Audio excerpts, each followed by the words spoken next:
योगी राज में मंदिर में लग रहा ताला, न्यायालय से रोक के बाद भी नजूल की भूमि पर किया जा रहा निर्माण। सरकार जहां एक तरफ विश्व पटल पर सनातन धर्म का डंका बजा रही है, वहीं दूसरी ओर जनपद के एक प्राचीन मंदिर में अवैध कब्जेदारों द्वारा लगाया गया ताला। मामला न्यायालय में विचाराधीन होने के उपरांत भी मंदिर परिसर की भूमि पर कब्जेदारों द्वारा किया जा रहा निर्माण का प्रयास।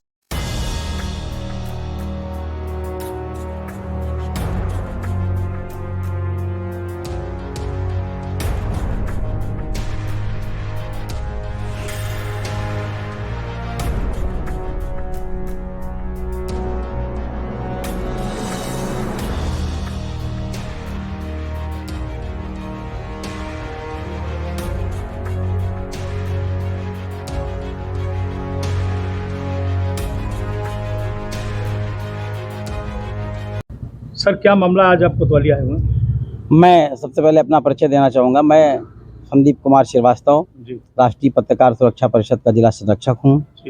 भगवान श्री चित्रगुप्त मंदिर स्थित बड़ा कुआं अंदरून किला चौकी के अंतर्गत आता है। यह मंदिर लगभग 150 वर्ष पुराना मंदिर है। मंदिर के आसपास मंदिर की फुलवारी है, जिसे हमारे पड़ोसी श्री राधा रमन निगम जी ने बेच दिया है 38 लाख रुपए में। जांच करने पे मैंने जिलाधिकारी महोदया को प्रार्थना पत्र दिया था, तो उन्होंने जांच कराया तो पता चला कि ये जमीन नजूल की भूमि है और नगर पालिका ने लिख के दिया कि ये जमीन नानजेड़े की भूमि है। सरकारी भूमि की रक्षा करने हेतु मैं प्रयासरत हूँ। जिलाधिकारी महोदया ने कहा कि इनका बैनामा कैंसिलेशन के लिए आप सक्षम न्यायालय की शरण में जाएं। मेरे द्वारा सिविल जज जूनियर डिवीजन की कोर्ट में बैनामा निरस्तीकरण का मुकदमा दायर किया गया है। अपोजिट पार्टी को नोटिस निर्गत की गई है। नोटिस लेने से इनकार कर दिया गया है। जो मंदिर कब्जा कर रहे हैं वो कौन लोग हैं? वो मंदिर सबसे पहले बता दूं, भगवान श्री चित्रगुप्त जी का मंदिर, दुर्गा जी, शंकर जी एवं हनुमान जी तथा अन्य देवी देवताओं की मूर्ति विराजमान है, जिसमें मैं स्वयं दुर्गा जी की प्रतिमा की स्थापना कराई है। और मंदिर में अपोजिट पार्टी अर्थात मुस्लिम पक्ष मंदिर की जमीन को 38 लाख रुपए में लेकर के जबरन कब्जा करने का प्रयास कर रहा है, जबकि ये जमीन सरकारी है, राधा रमन निगम जी की नहीं है। नगर पालिका के अभिलेखों में हेरा फेरी करके अपना नाम इन्होंने दर्ज करा लिया है। वहाँ पे मंदिर दर्ज होना चाहिए, मंदिर न दर्ज के व्यक्ति विशेष का नाम दर्ज है। मुस्लिम पक्ष के द्वारा कोई निर्माण, कोई कब्जेदारी वहाँ की जी, मुस्लिम पक्ष के द्वारा कई बार प्रयास किया गया कब्जा करने का। आज फिर मजदूर ला करके कब्जा करने का प्रयास किया, जिस पर मैंने कोतवाली प्रभारी श्री राजेश सिंह जी को मैंने अवगत कराया, अपर पुलिस अधीक्षक महोदय को तथा जिलाधिकारी महोदय को अवगत कराया। तो 12 फरवरी 2024 को उन्होंने आदेश दिया एडीएम एफआर को, एसडीएम सदर को तथा थाना अध्यक्ष कोतवाली को कि इस प्रकरण को देखें। और मंदिर का ताला पिछले 3 सालों से बंद है। मंदिर का ताला बंद होने की वजह से पूजा आराधना नहीं हो पा रही है। भक्तजनों को भटकना पड़ता है। शिव जी को एक लोटा जल नहीं चढ़ सका। दुर्गा जी की नवरात्र में पूजा आराधना नहीं सकी। भगवान श्राप रहे हैं, हम लोग पूजा के लिए भटक रहे हैं। हम हिंदू जनों की भावना आहत हो रही है, जिसकी गुहार करता हूँ उत्तर प्रदेश सूबे के माननीय मुख्यमंत्री योगी आदित्यनाथ जी से मैं कहना चाहूँगा, अपनी प्रार्थना करना चाहूँगा कि मंदिर की रक्षा करें। हमारा समाज आप उनका कोटि-कोटि धन्यवाद आभार प्रकट करेगा। मामले को लेकर मुख्यमंत्री दरबार भी गए कि नहीं? जी, मुझे जाना है। मैंने लिखित प्रार्थना पत्र भेजा है, जिस पे कार्रवाई चल रही है और मुझे जाना है। मुख्यमंत्री जी 2 बार गोरखपुर रहे, मुलाकात मेरी नहीं हो पाई। अधिकारियों को प्रार्थना पत्र देकर मैं चला आया हूं। मैं अतिशीघ्र लखनऊ अपने संगठन के माध्यम से पहुंचूंगा। मैं अखिल भारतीय कायस्थ समाज का भी राष्ट्रीय सचिव भी हूं। मैं माननीय योगी आदित्यनाथ जी से व्यक्तिगत मिलकर सारी समस्या से अवगत रहूँगा। एडवोकेट उपाध्यक्ष अखिल भारतीय कायस्थ महासभा रायबरेली। वकील साहब, इस तरह जो मंदिरों पर, सार्वजनिक मंदिरों पर कब्जा हो रहा है, दूसरी चीज उसको नजूल की जमीन को एक पक्ष बेच के चला गया मुस्लिम पक्ष के हाथ में, मंदिर पे कब्जा हो रहा है। जाहिर सी बात है, पूजा आराधना से उस पक्ष से कोई मतलब नहीं है। तो जो बाकी दर्शनार्थी लगातार मंदिर में जाते रहे, श्रद्धा के प्रति रहे, मंदिर का अपने वहाँ पर प्राण प्रतिष्ठा कराई और बहुत सारी मूर्तियाँ वहाँ स्थापित कराई, इस तरह सार्वजनिक मंदिर पर अगर कब्जा होता रहेगा, इस पर आपका क्या कहना है?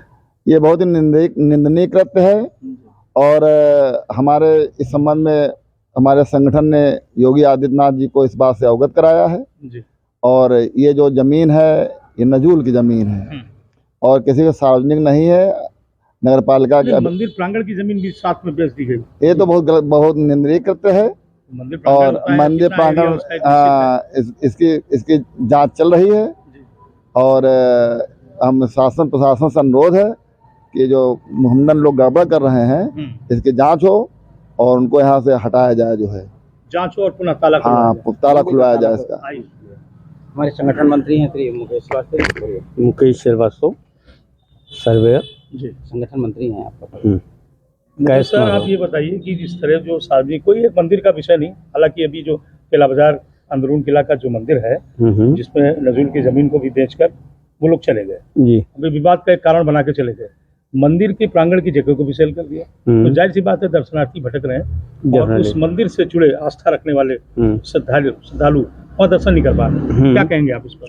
ये तो बहुत ही गलत कृत्य है। एक तो हमारे हिंदू भाई के द्वारा ही जो करा गया है वही गलत है। नान जड़े की जमीन को बेचने का अधिकार नहीं है उनको। उन्होंने धोखाधड़ी करके और उसको बेच दिया और हम लोग इस समय इन सब लोगों का जीना हराम करे हुए हैं। क्यों? वो कम से कम बहुत लंबी तादाद में आते हैं और मार काट की धमकी देते हैं, तो ये तो बहुत गलत चीज है ना। कल को कोई बहुत बड़ा बलवा हो सकता है। हाँ, आज भी धमकी दी गई है कि भाई ऐसा है कि 40 लाख रुपया जो दिया गया है उतना ही पैसा लगा देंगे तो बिछवा दो इन सबको। ये गलत चीज है ना। क्या मानते हैं आप?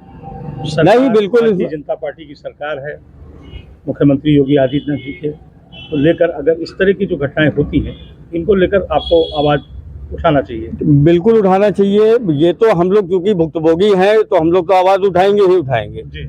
लेकिन हम लोग व्यक्तिगत रूप से हम लोग मिलने जाएंगे मुख्यमंत्री जी से कि कम से कम इसमें हस्तक्षेप करें इस टाइप में जो है। ये तो बहुत गलत चीज है। खासकर मंदिर का ताला खोले। जी हाँ, जी हाँ, जी हाँ। क्या कहना आपका? बिल्कुल मंदिर का ताला खुलना चाहिए, 100% खुलना चाहिए ताकि दर्शनार्थियों को दिक्कत ना हो। और होता क्या है कि बेचारे हम लोग जाते हैं और बगैर दर्शन करे वापस चले आते हैं, तो उसमें ताला पड़ा रहता है। तो ताला खुलना चाहिए, 100% खुलना चाहिए।